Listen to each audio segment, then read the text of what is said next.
The First World War, also known as the Great War, was a devastating global conflict that lasted from 1914 to 1918, involving many of the world's great powers. It reshaped the map of Europe, destroyed empires, and laid the groundwork for much of the political and social turmoil of the 20th century. This war, which killed millions and altered the course of history, is often considered one of the most impactful events in modern history. The prelude to war, causes and tensions. The origins of World War I are complex and multifaceted. The war didn't begin in a vacuum, and there were several long-standing factors that contributed to the eruption of such a widespread conflict. Nationalism and imperialism. By the early 20th century, Europe was home to a web of political, social, and military tensions. Nationalism was on the rise, as ethnic groups and nations sought to assert their independence or dominance. Many of these nationalist movements were driven by desires for territorial expansion, economic resources, or political power. Nationalism, however, also meant intense rivalry between European powers. The European powers were engaged in a race to expand their empires across Africa and Asia. This imperialism created further tensions, particularly in the Balkans and Africa, where European powers were jockeying for control over territories. The colonial ambitions of these empires were often in direct competition with one another, creating an atmosphere of distrust. Militarism and the arms race. Militarism, the belief in building up strong armed forces to prepare for war, was another key factor that contributed to the outbreak of the First World War. By the early 20th century, European powers had been building up their militaries in preparation for potential conflict. This arms race was particularly intense between Germany and Britain, both of whom were investing heavily in their navies and armies.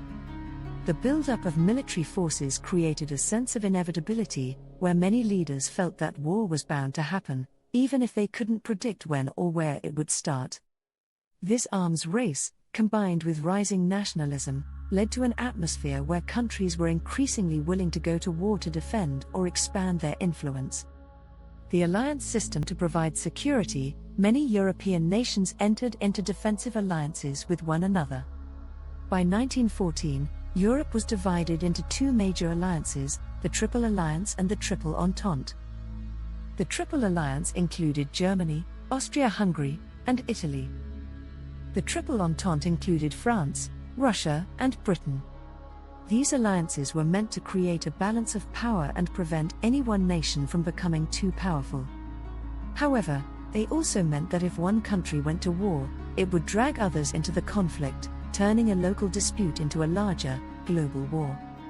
The spark, assassination of Archduke Franz Ferdinand. While the long-term causes of the war had been building for decades, the immediate cause of World War I was the assassination of Archduke Franz Ferdinand, the heir to the Austro-Hungarian throne, on June 28, 1914, in Sarajevo.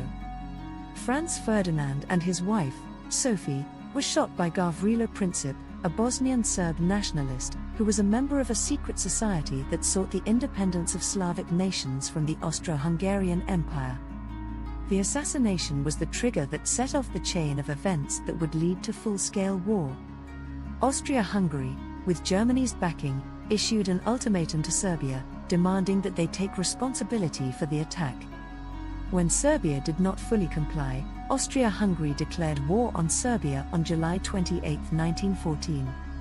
Because of the alliance system, Russia, which had close ties to Serbia, mobilized its army to defend Serbia.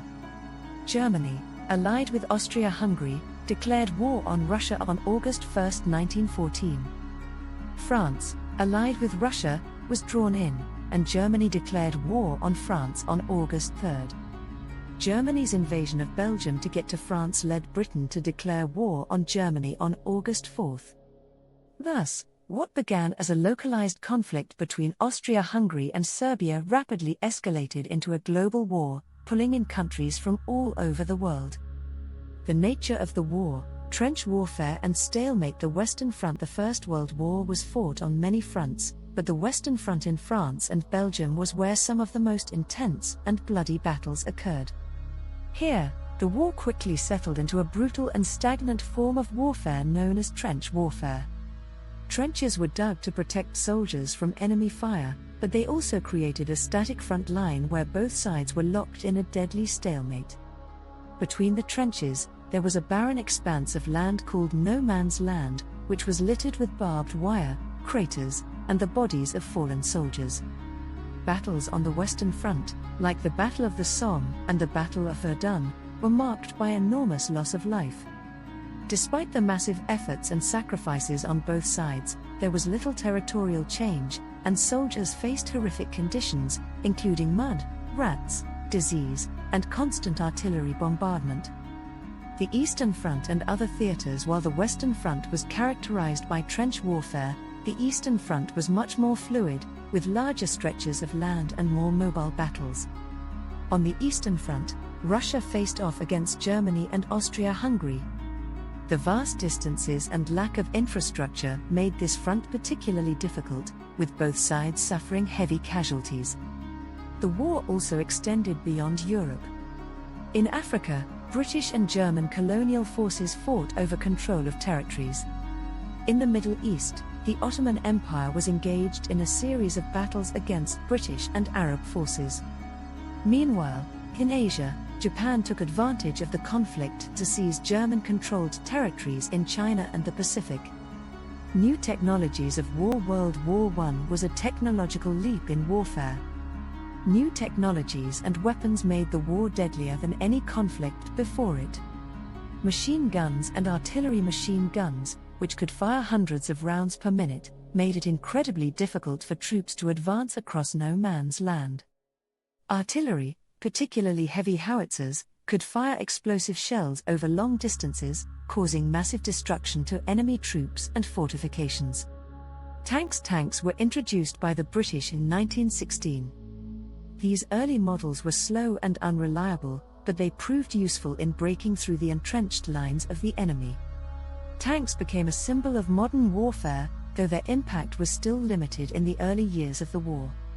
Chemical warfare. Chemical weapons, such as chlorine gas and mustard gas, were first used during World War I.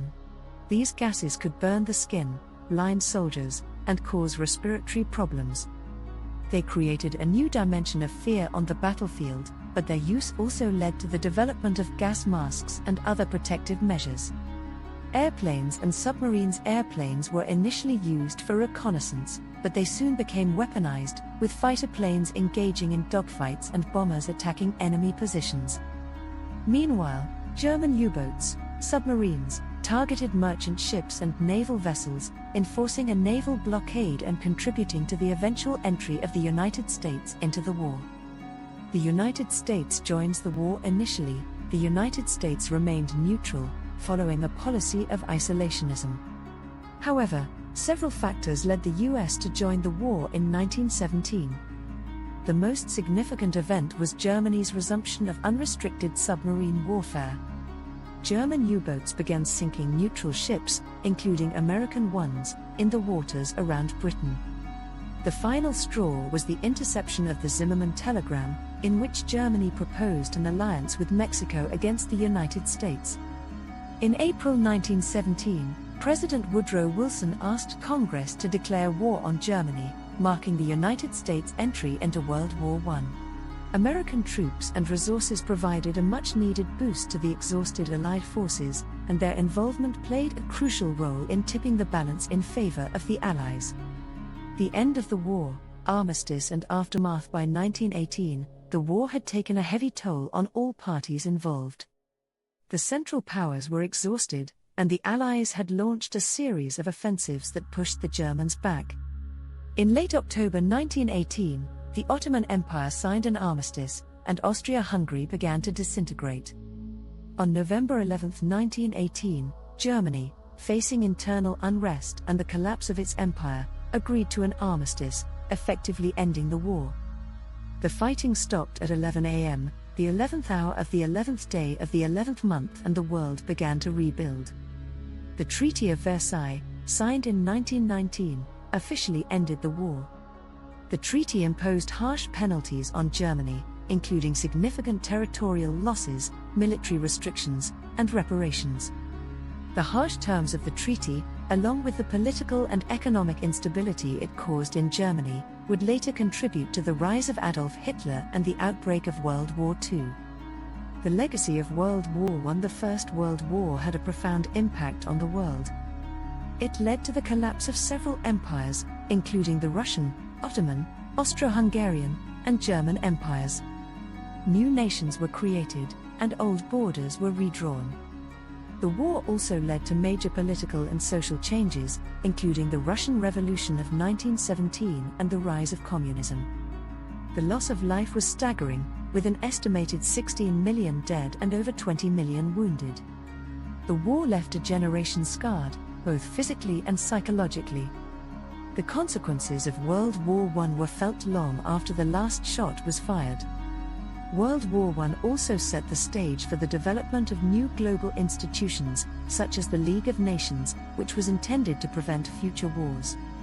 While the League ultimately failed to maintain peace, its creation marked an attempt to bring nations together to avoid another devastating global conflict. Conclusion: World War I was a tragedy, a war that resulted in the loss of millions of lives and left an indelible mark on the world. It reshaped borders, societies, and economies, and its consequences can still be felt today. The First World War serves as a powerful reminder of the dangers of nationalism, militarism, and unchecked power, and the importance of diplomacy and peace in maintaining stability in the modern world.